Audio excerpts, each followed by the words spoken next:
হাসপাতালে রোগীদের উপচে পড়া ভিড়, ধারণ ক্ষমতার চেয়ে ভর্তি রোগীর সংখ্যা কয়েক গুণ। বহির্বিভাগে প্রতিদিন চিকিৎসা নেন 1500 থেকে 2000 রোগী। এ চিত্র কুষ্টিয়া মেডিকেল কলেজ হাসপাতালের।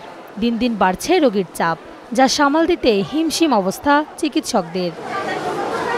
2012 থেকে 13 অর্থ বছরে শুরু হয় কুষ্টিয়া মেডিকেল কলেজ হাসপাতাল নির্মাণ কাজ। সে বছরই অস্থায়ী একটি ভবনে চালু হয় মেডিকেল শিক্ষার্থীদের ক্লাস কার্যক্রম। প্রকল্পে মূল ভবনের নির্মাণ কাজ 2016 সালে শেষের কথা থাকলেও সম্পন্ন হয় 2023 সালে।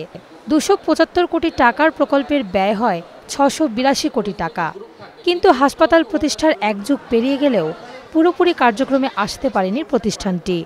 মেডিসিন ও শিশু বিভাগ দিয়ে চলছে চিকিৎসা সেবা।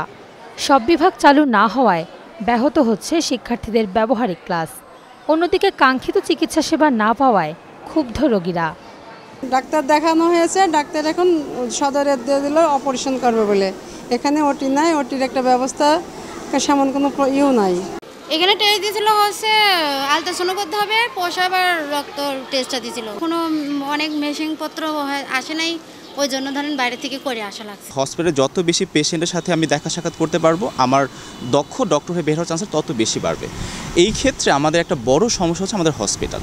তাদের লিখিতভাবে মেডিসিন ওয়ার্ড এবং পেডি ওয়ার্ড অল্প কিছু চালু করা হয়েছে, কিন্তু আমরা চাই পূর্ণাঙ্গভাবে হাসপাতাল চালু করা হোক।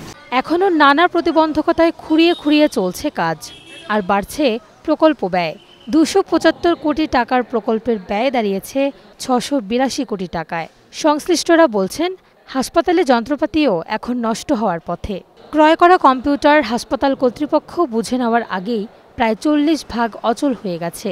অন্যান্য যন্ত্রপাতিরও বেহাল অবস্থা। মালামাল ওই যে দেওয়ার কথা ছিল, যেটা সেই ব্র্যান্ডের না দিয়ে অনেক নিম্ন ব্র্যান্ডের মাল দিয়েছে, এবং অনেক মাল দেখা যায় চালু করার পরও মালগুলো হয়তো বা বেশি দিন আমাদের টিকতেও নাও পারে। মালামালগুলো যেগুলো ক্রয় করা হয়েছে, এগুলো যে স্পেসিফিকেশন ছিল অনুযায়ী ক্রয় করা হয়নি, এবং এগুলো অত্যন্ত নিম্নমানের। তারপরে যে কম্পিউটার সামগ্রী আসবাবপত্র যেগুলো কেনা হয়েছে, সেগুলো যতগুলো যাওয়ার কথা ছিল ততগুলো নাই। এদিকে পানি বিশুদ্ধকরণ machine, 200 computer, digital duplicating machine, neuro surgery শাখার যন্ত্রপাতি সহ বিভিন্ন মালামাল ক্রয়ে অনিয়মের অভিযোগ পেয়েছে দুর্নীতি দমন কমিশন। ঘটনার সত্যতা যাচাই তদন্তে নেমেছে সংস্থাটি। অনুসন্ধান চলমান রয়েছে সে ফাইলে, ওটাও আমরা দেখব যে টেন্ডার স্পেসিফিকেশন অনুযায়ী মালামাল ক্রয় করা হয়েছে কিনা, সমস্ত তথ্যপত্র আমরা যাচাই বাছাই করব, এবং যদি আমরা কোনো অনিয়ম, দুর্নীতি কিংবা কোনো ব্যত্যয় পাই টেন্ডারে, আমরা সেই অনুযায়ী আইন অনুযায়ী পরবর্তীতে ব্যবস্থা গ্রহণ করব। তবে এ বিষয়ে ক্যামেরার সামনে কথা বলতে রাজি হননি কুষ্টিয়া মেডিকেল কলেজ হাসপাতালের পরিচালক। Desk report, star news.